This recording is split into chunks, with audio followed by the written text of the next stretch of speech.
আসসালামু আলাইকুম। Hello everyone, আপনারা সবাই কেমন আছেন? আলহামদুলিল্লাহ, আপনাদের দোয়ায় আমি অনেক ভালো আছি। আজকে আমরা সবাই মিলে পেয়ারার ভর্তা বানাইলাম। তো গাছ থেকে প্রথমে পেয়ারাগুলো পেড়ে নিয়েছি।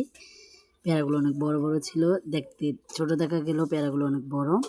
তো পেয়ারাগুলো নিয়ে প্রথমে ধুয়ে পরিষ্কার করে আমার বোন এগুলাকে কেটে নিয়েছে, ছোট ছোট টাইপ করে কেটে নিয়েছে। অনেকগুলা পেয়ারা হলে কি হবে, পেয়ারাতে পোকা ছিল, তো পোকা থাকার কারণে আমার বোন ভালো করে দেখে দেখে কাটতে কাটতে অনেক অল্প হয়ে গেছে।